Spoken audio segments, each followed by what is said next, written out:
Welcome to Bible Study Live with Connie and friends. Um, right now it's just me, but you may see somebody pop in a moment. Yep, here comes someone right now. Let me get them in. And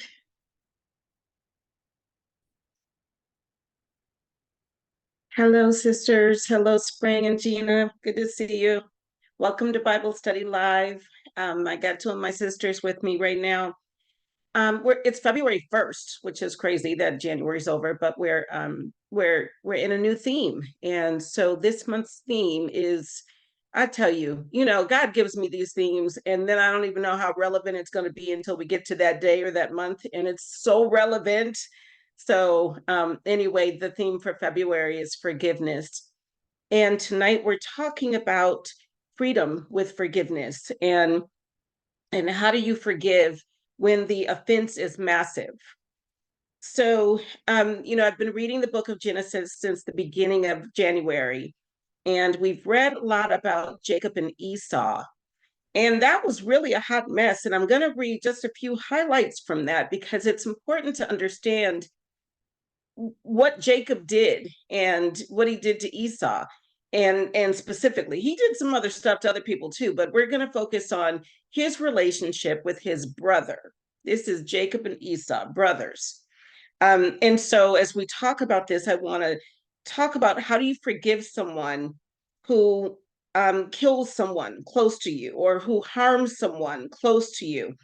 How do you forgive someone when what they did, when their offense affects generations?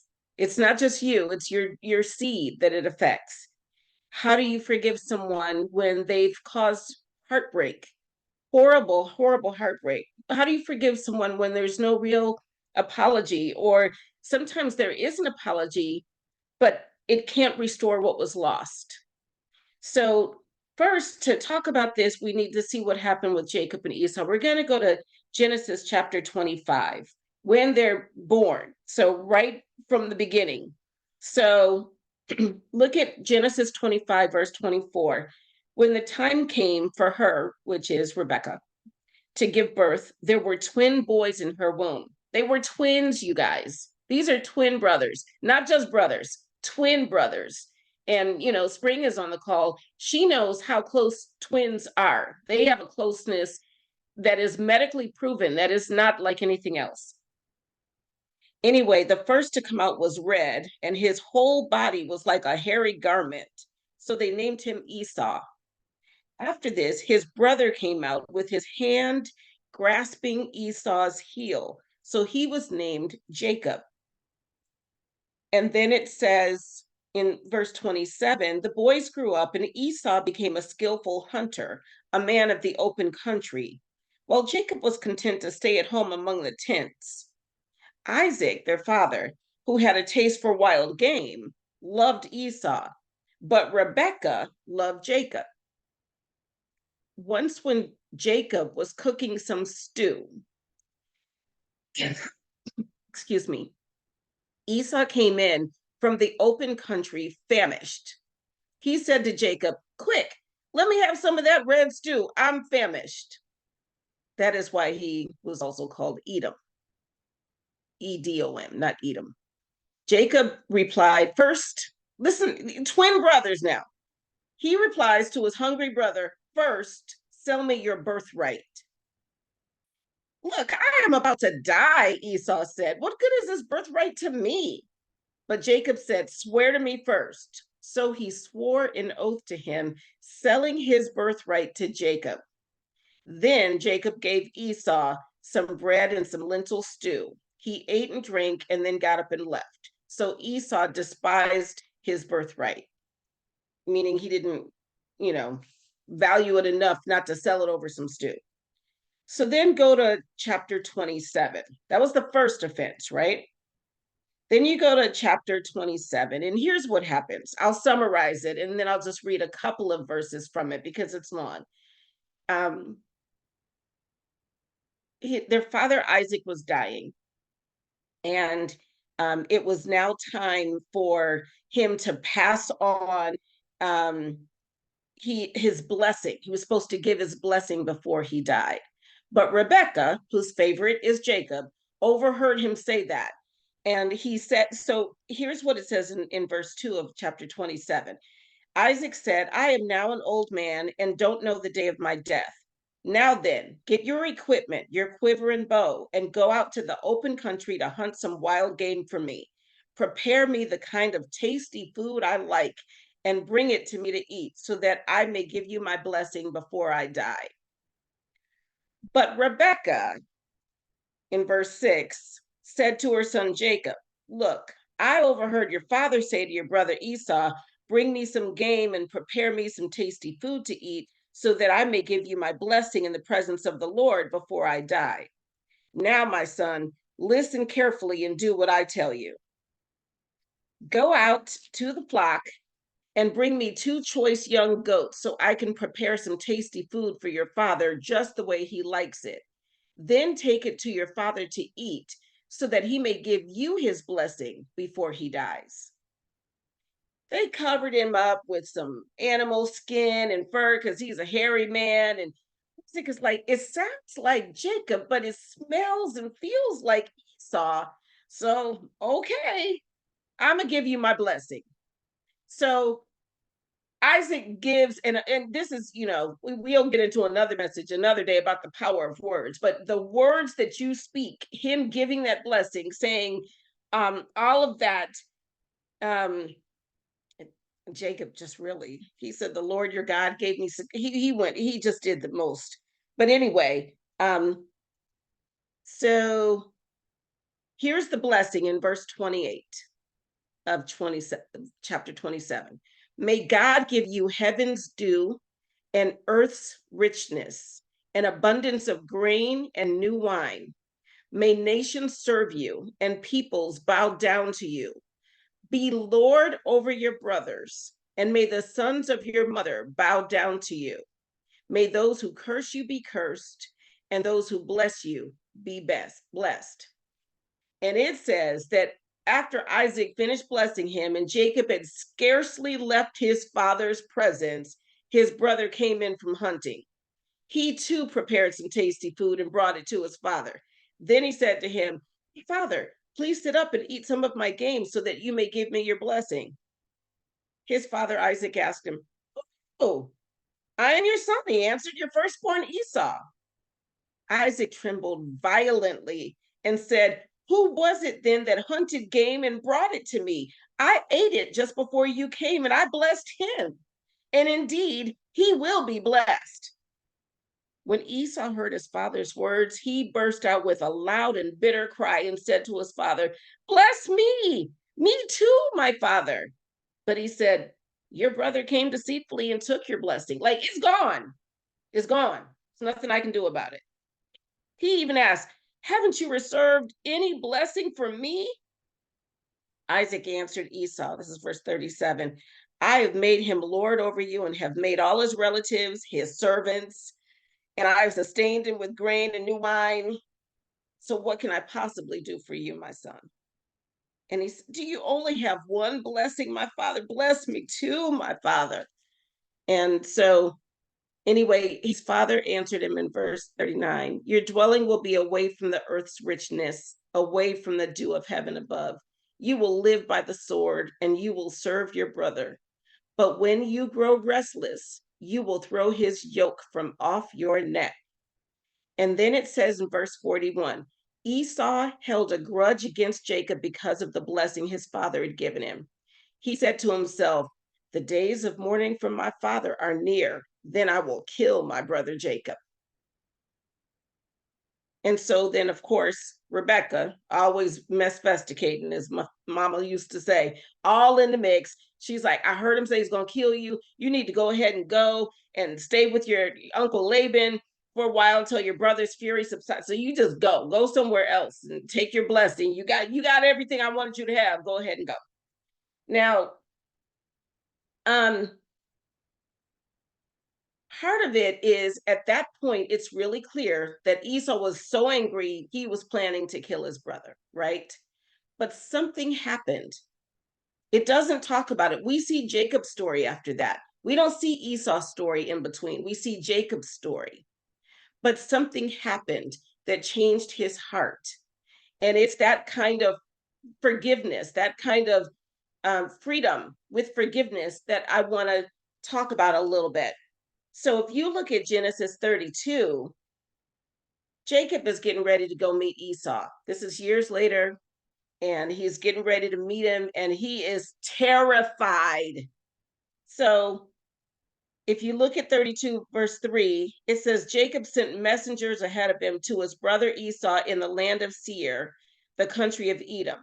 He instructed them, this is what you are to say to my lord Esau. Your servant Jacob says, I have been staying with Laban and have remained there till now. I have cattle and donkeys, sheep and goats, male and female servants. Now I am sending this message to my lord that I may find favor in your eyes. And verse 6 says, when the messengers returned to Jacob, they said, we went to your brother Esau, and now he is coming to meet you, and 400 men are with him. That sounds like some stuff's about to go down, right? In great fear and distress, Jacob divided the people who were with him into two groups, and the flocks and herds and camels as well. He thought if Esau comes and attacks one group, the group that is left may escape. So he's preparing for vengeance. And he prays and tries to find out what's going to happen. And he started sending people ahead of him. So if you look at verse 13, he spent the night in the countryside, and he spent the night there. And from what he had selected a gift for his brother Esau: 200 female goats, 20 male goats, 200 ewes, 20 rams, 30 female camels with their young, 40 cows and 10 bulls, and 20 female donkeys and 10 male donkeys.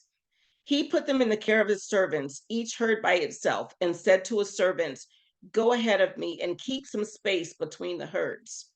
He instructed the one in the lead, when my brother Esau meets you and asks, who do you belong to and where are you going? And who owns all these animals in front of you? Then you are to say, they belong to your servant Jacob. They are a gift sent to my lord Esau, and he is coming behind us. And then he instructed everybody else, say all of that every time. For he thought, I will pacify him with these gifts I am sending on ahead. Later, when I see him, perhaps he will receive me. So sent the gifts. Now we get to chapter 33. They're seeing each other. And here's what happens. Verse 1. Jacob looked up, and there was Esau coming with his 400 men. So he divided the children among Leah, Rachel, and the two female servants. He put the female servants and their children in front, Leah and her children next, and Rachel and Joseph in the rear. He himself went on ahead and bowed down to the ground 7 times as he approached his brother. But Esau ran to meet Jacob and embraced him. He threw his arms around his neck and kissed him, and they wept. Then Esau looked up and saw the women and children. Who are these with you? He asked. Jacob answered, they are the children God has graciously given your servant. Then the female servants and their children approached and bowed down. Next, Leah and her children came and bowed down. Last of all came Joseph and Rachel, and they too bowed down. Esau asked, what's the meaning of all these flocks and herds I met? To find favor in your eyes, my lord, he said. But Esau said, I already have plenty, my brother. I already have plenty, my brother. Keep what you have for yourself. No, please, said Jacob. If I have found favor in your eyes, accept this gift from me. Excuse me. For to see your face is like seeing the face of God, now that you have received me favorably. Please accept the present that was brought to you, for God has been gracious to me, and I have all I need. And because Jacob insisted, Esau accepted it. Then Esau said, let us be on our way. I'll accompany you. But Jacob said to him, my Lord knows that the children are tender, that I must care for the ewes and cows that are nursing their young. If they are driven hard just one day, all the animals will die. So let my Lord go on ahead of this servant while I move along slowly at the pace of the flocks and herds before me and the pace of the children until I come to my Lord in Seir. Esau said, then let me leave some of my men with you. But why do that? Jacob asked. Just let me find favor in the eyes of my Lord. So that day, Esau started on his way back to Seir. Jacob, however, went to Succoth, where he built a place for himself and made shelters for his livestock. So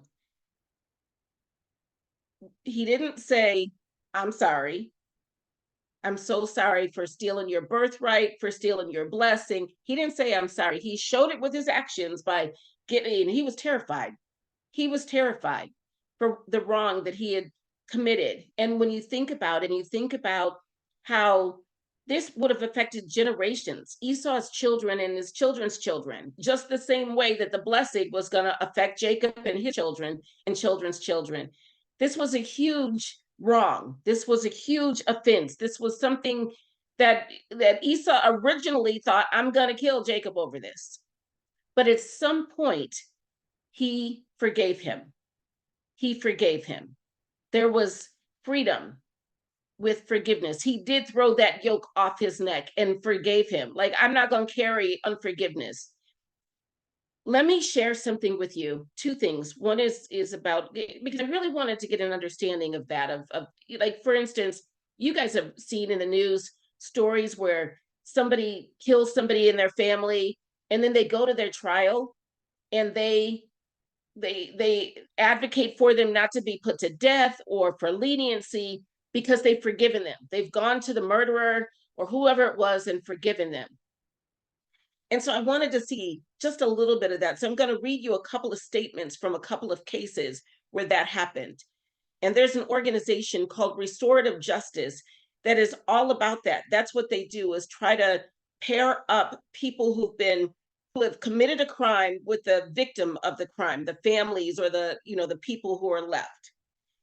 And just in thinking about that, how godly that is, but how hard it is. Now, when I said God knows exactly what he's doing, listen to this. There's a person who was a really close friend of mine for years, and she did some things that really, really broke my heart and hurt me deeply. And we have not spoken in 9 years. And randomly, she called me last week. After 9 years, she called. I have no idea why she decided to call then, why she was looking for me. And I did call her back. She had left a message. She called multiple times and left a message. And we talked. She didn't say, I'm sorry. She didn't say, and she did some things that literally broke my heart, that were cruel. And I spoke to her and I was kind and cordial. I was not Esau throwing my arms around and kissing and crying. I was not that, but I was kind. We had a kind enough cordial conversation. And I've been asking myself ever since, why did she call me? Why did she call me? What made her call me? And I don't know exactly what made her call me. She didn't call to ask for forgiveness, or if she did, she may have called seeking forgiveness, but she didn't ask for it. But it's so interesting that she called me last week and this month's theme is forgiveness, right? Like, what is that? Haven't heard from her in 9 years. So in looking at these quotes from these families where a huge wrong was perpetrated, I'm going to read just a little bit about the statements they made. So in November of 1986, Kathy White, a 26-year-old mother who was pregnant with her second child, was abducted, raped, and killed by 2 teenage boys. Her mother, it says, following her daughter's death, White, and I forgot what her first name is, says she felt not only an enormous amount of grief, but also a sense of not fully being in charge of her life. For a parent, losing a child feels like the most unfair, wrong thing in the world. It's upside down. The world didn't feel as friendly as it once was, and I felt I had little power. She joined victim support groups, but found scant comfort in them. Nobody moved. Everyone stayed the same, she said. People stayed angry. I didn't want to be 5 years down the road and be the way they were, full of bitterness. I didn't want to be grieving for the rest of my life and think of it as ruined. And she made these statements. If you let grief take over your life, it's as if the offense continues over and over again. It turns you angry and bitter. It's almost like the only relationship you have left with your lost loved one is through the bitterness. People cling to that because naturally they don't want to let go, says White. And then she says, I do believe people are more than the worst thing they have ever done. That's such a powerful statement. People are more than the worst thing they have ever done.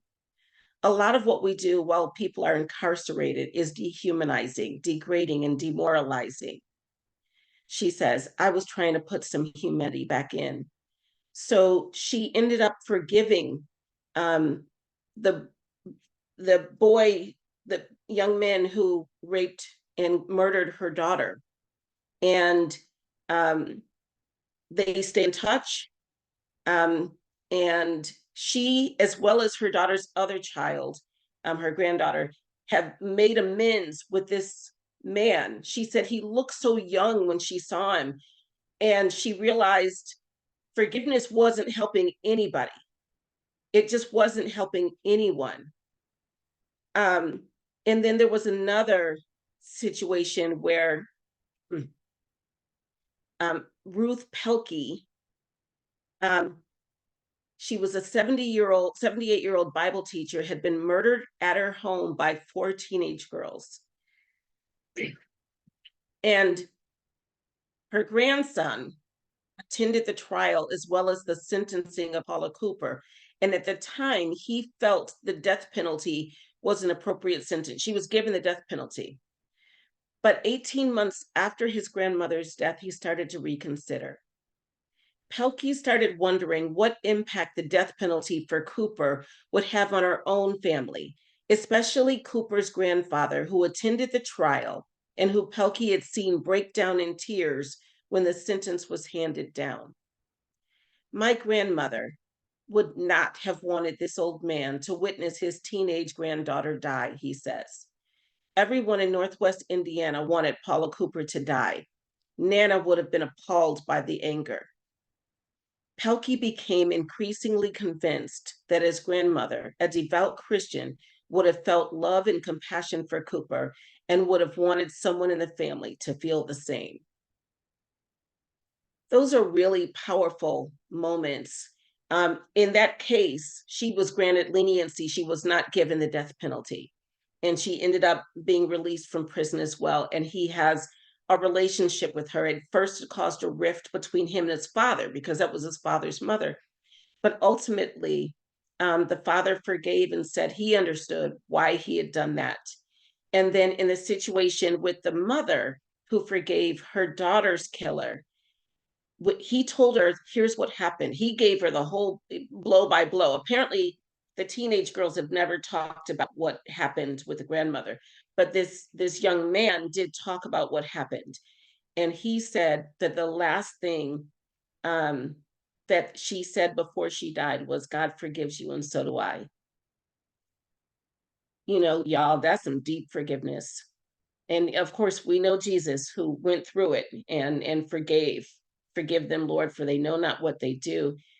Forgiveness, there's freedom in forgiveness. There's healing in forgiveness on both sides. And even though it seems impossible, forgiveness when the offense is massive, when it's harmed or killed someone, when it affects generations, when it's caused great heartbreak, and when there's no real apology, or even if there is, it can't turn around what happened. Even apology doesn't fix anything.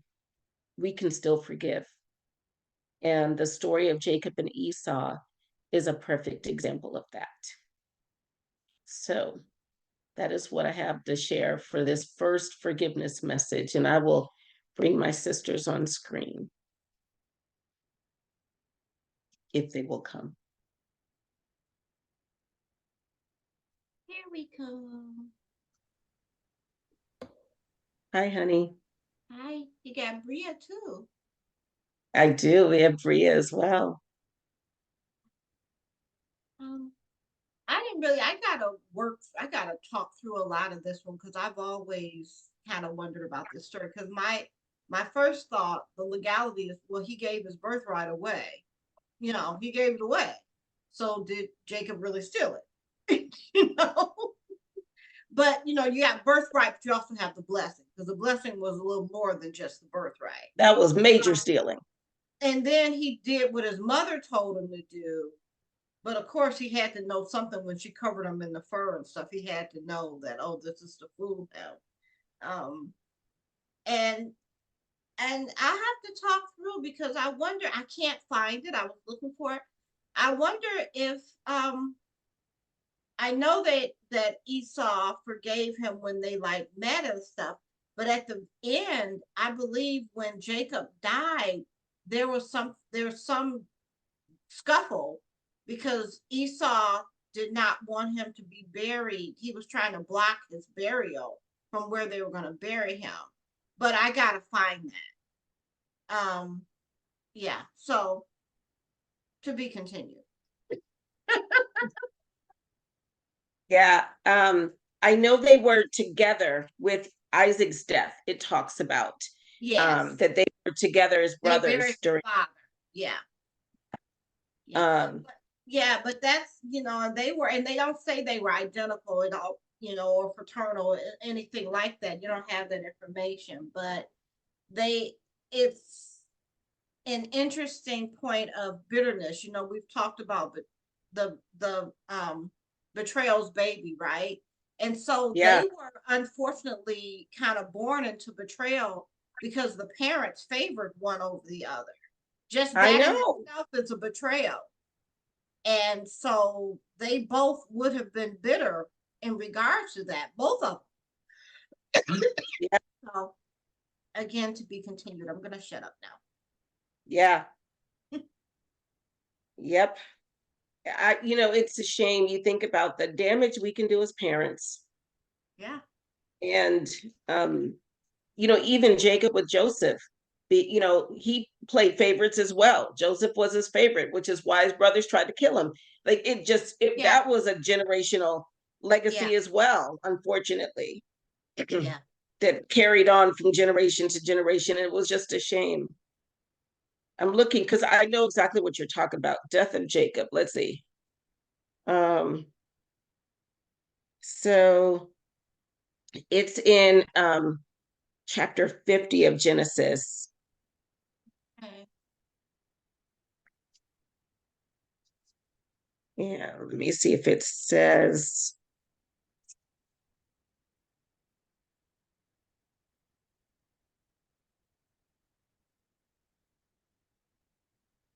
I don't see.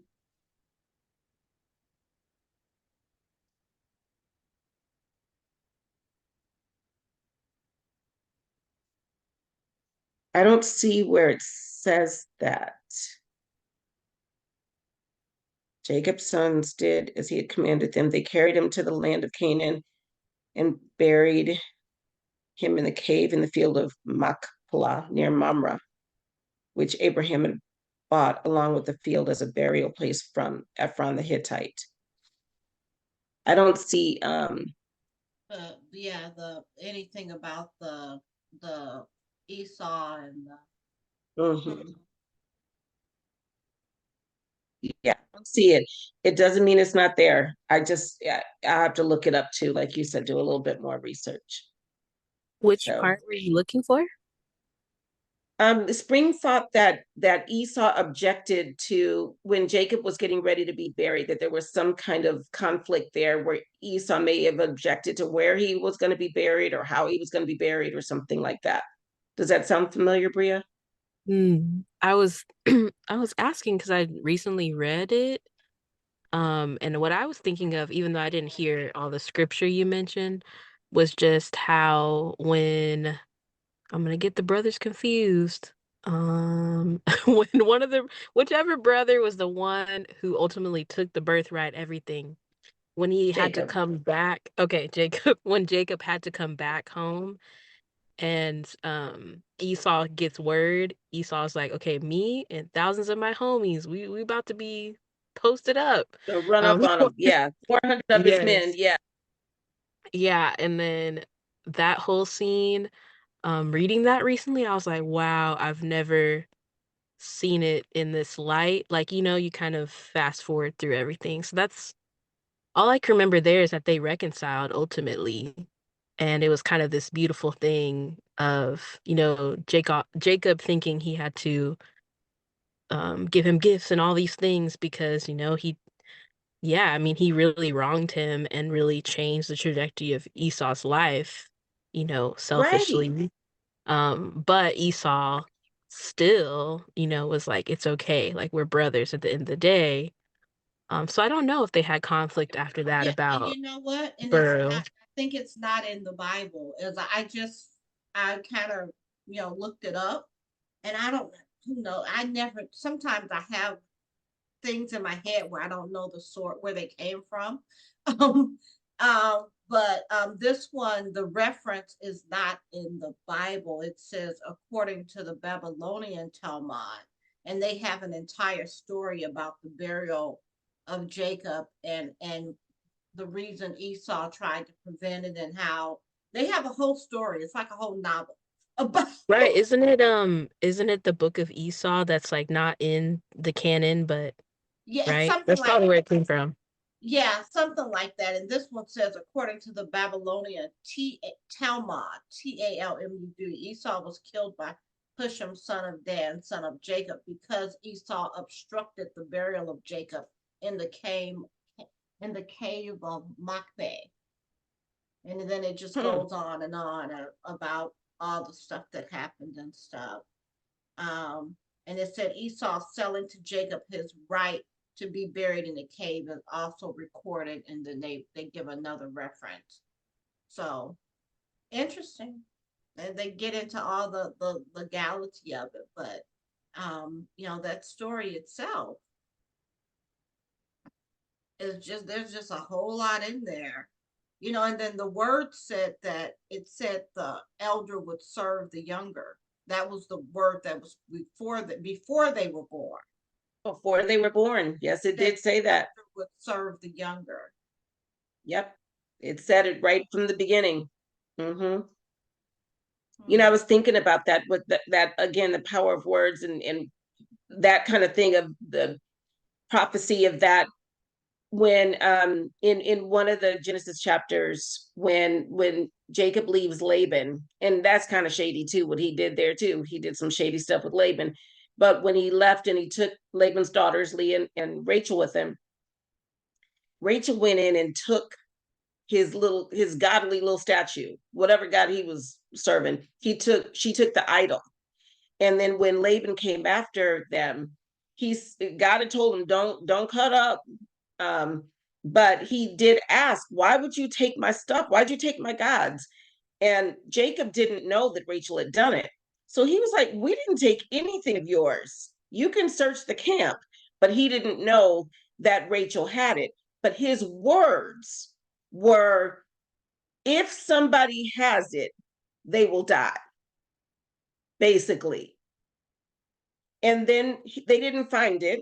Rachel was sitting on it, and she told her dad that she had her period, and that's why she couldn't stand up. She was sitting on her donkey, and it says that in the scripture. She said, "I can't get up, Dad, because I'm in my womanly way."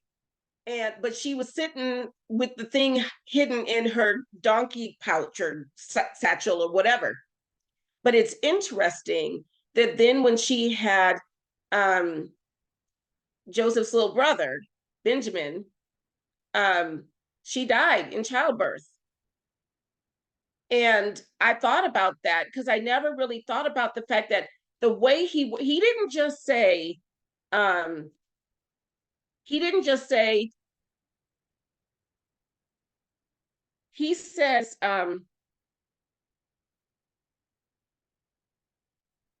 he says, if you find anyone who has your gods, that person shall not live.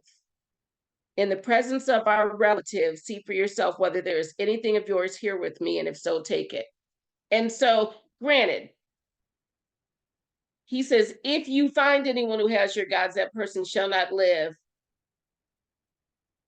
He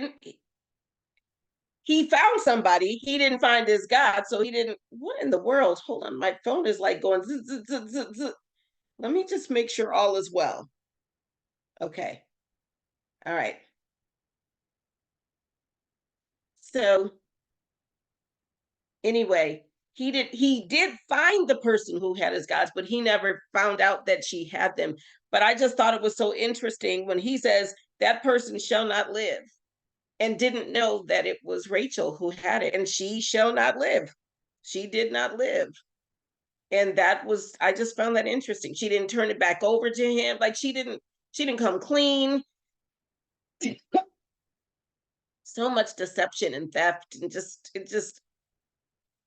it was just continuous. It really was a shame. So anyway, but forgiveness, forgiveness in the hard stuff, in the hard stuff. The organization Restorative Justice seems really interesting. It is an initiative of Prison Fellowship International, which makes perfect sense. But it's if you look it up, it's an organization that helps with the restoration between the criminal and the victim or the victim's families. And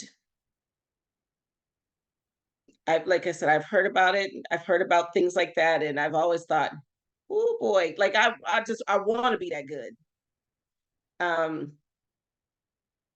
But there are people who've done it, and there's freedom with forgiveness.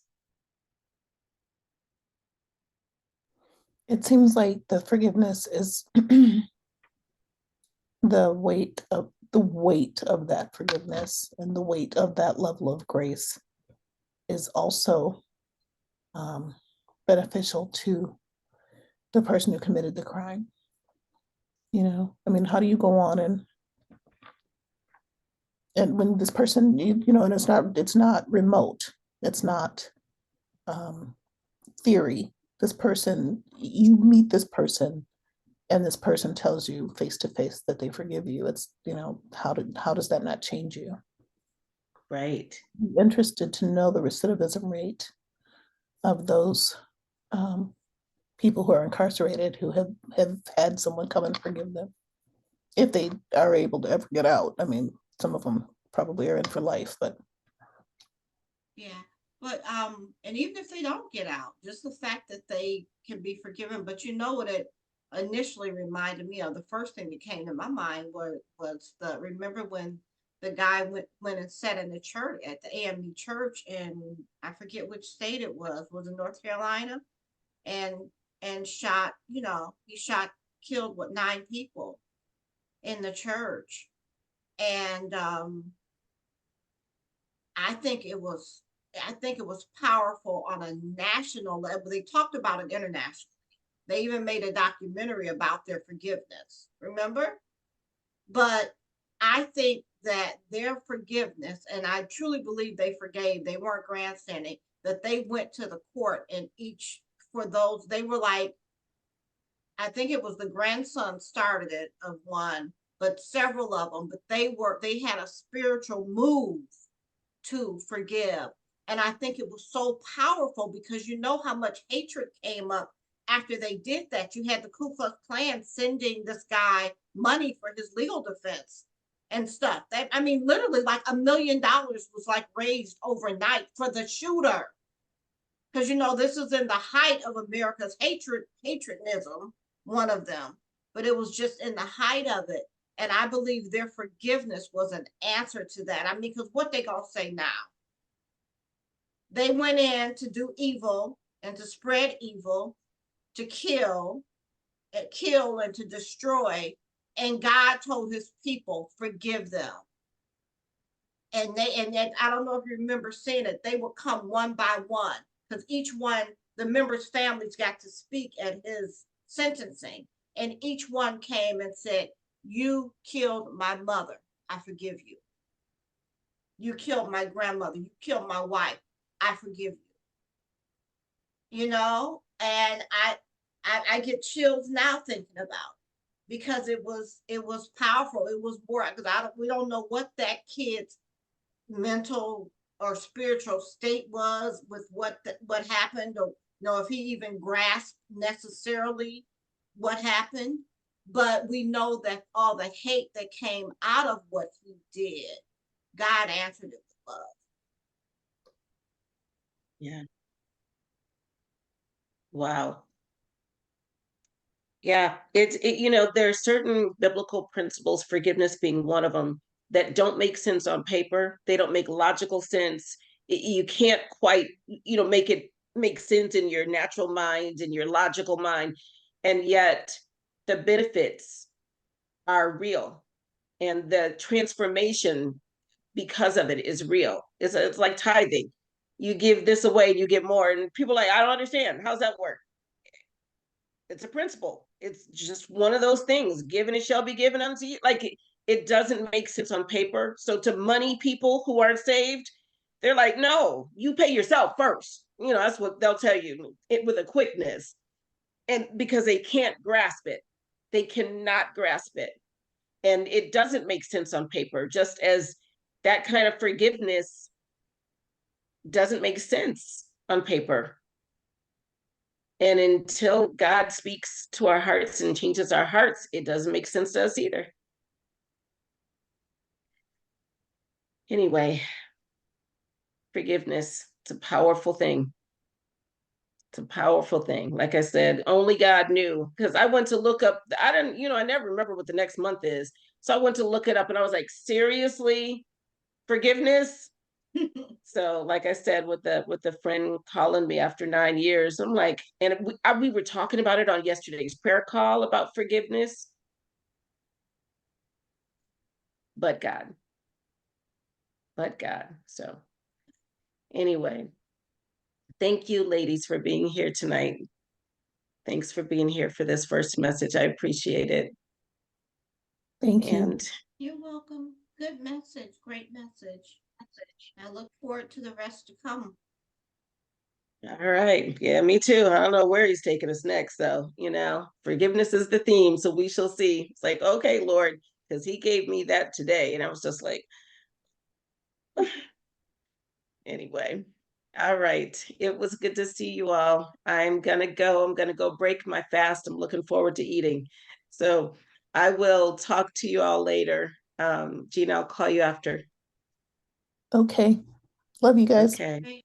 Love you. Love you. Love Be you careful too. out there, Bria. Bria's sitting in a dark car. That's why she didn't come on camera. Be careful out there. Yeah, I just be safe, couldn't, my Bria. light wasn't working, so it's just darker. But I'm in like a parking lot. You just can't see me well. Okay, well, just be safe. All right. See you guys soon. Bye. Bye.